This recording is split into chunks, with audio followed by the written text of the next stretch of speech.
Hi, I'm Lara Goldmark. I'm the director of the Workforce Connections Project, and I also lead a practice at FHI 360 that's called Private Sector Innovations. Title of my talk is No More Jobs. That's right, jobs are going away. They're becoming a thing of the past. What we're going to see in the future is a lot of project-based work and potentially, if we get it right, something called a learning workplace. We're also not going to see schools after 7th grade in any recognizable form. So this may take a couple of decades to happen, but I want to tell you about the 3 reasons why it's going to happen. And there's one of those reasons that's kind of a fun reason and something we can do something about. The first reason that jobs are going away is technology. This is something that has been kind of discussed for a long time. And there are different phases that you can see where technology has kind of made inroads into the workplace. And the most famous example everybody talks about is the Luddites in England who destroyed the looms that were brought in to replace. They felt that they were getting replaced because they previously had been artisans, using hand looms. And sure, there's always a fear by people that they're going to get replaced by a machine. We are starting to see some different things now, though. As you start to look at, in the past, it was very easy to replace human labor when you're talking about repetitive tasks. But these days, we're starting to look at a kind of a relentless breaking down of human tasks into smaller and smaller pieces. And we're also starting to talk about computers and machines being able to recognize patterns so that you can start to imagine a machine knowing how to drive. This isn't something that 10 or 20 years ago we would have thought was possible. This is a game changer, and this does really change the equation in terms of how much human labor is going to be needed in the future. And if you look at a list of what are tomorrow's jobs, they're all sort of people who can figure things out. They're not people who can conduct repetitive tasks. So the sort of top careers in the future, the top number of jobs available will be in fields like doctors, engineers, therapists, yoga instructors. The second reason why jobs are going away, I'm going to call factor 5, and that refers to a book I read that really has influenced my thinking on this. And essentially what they say in this book is that, look, for the past 100 years, developed economies have increased economic production by way of higher labor productivity. That's what the equation has been. Going forward, it's going to change. It's going to change because of a kind of a planetary imperative. We have to change the way we're using natural resources. We have limitations in the amounts that are available. And it's also a business opportunity, and business leaders are starting to get this. There are also reasons that have to do with being accepted by the community or being perceived as more sort of environmentally correct, but these are big impacts. And then the last reason, or the last sort of way in which you're seeing natural resource productivity come into the business world, and kind of the most exciting one, is around new products and models, new products and business models. At the end of the day, you could say, well, so that's all going to create jobs because you need people to think up this new stuff and market and sell it.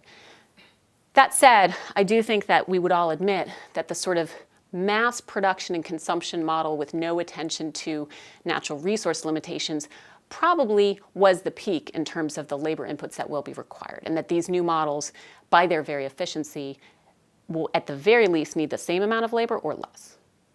And with population growth, I think at the end of the day what we're going to see is reduction in jobs.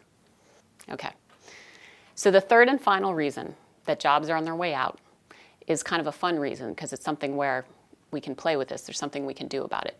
But it's basically that the whole concept is outdated.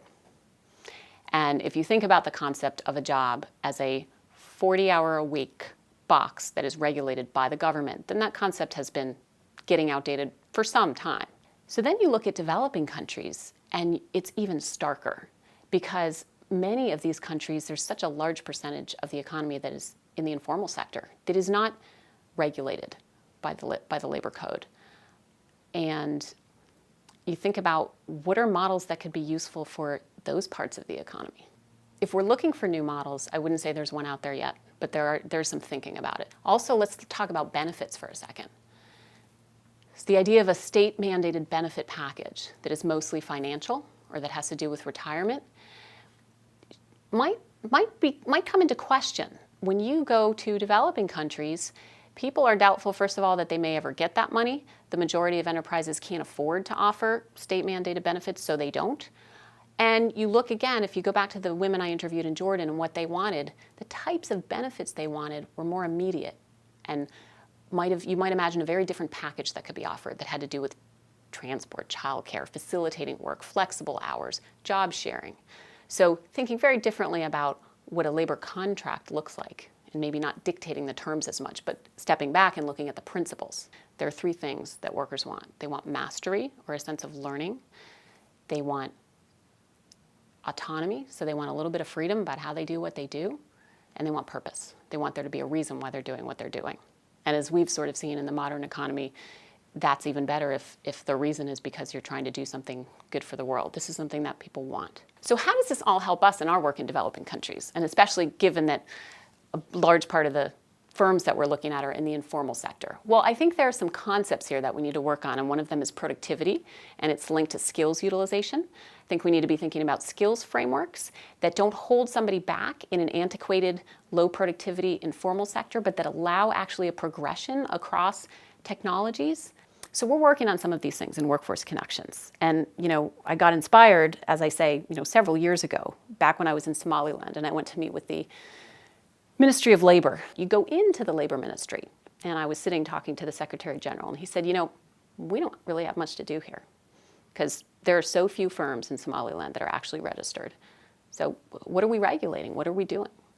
And I talked to him a little bit about, some of these new concepts and looking at productivity in the informal sector and looking at recognizing the value of skills development and thinking about entry points for women and youth and sort of learning pathways. And is there a different way to be looking at what work is defined as opposed to, in this man's case, what was a kind of an 1800s British legacy of, a regulatory framework. And he loved this idea. He said, bring it to me. Give me the blueprint. I'll implement it. And I said, well, there's no blueprint yet, but it's probably time to start working on it. So I hope through this talk, you might have originally thought this was bad news, jobs are going away. Then you thought about maybe is this interesting news or is this good news or something that we can do something about. I hope you're inspired to work with us, with Workforce Connections, on designing these new blueprints.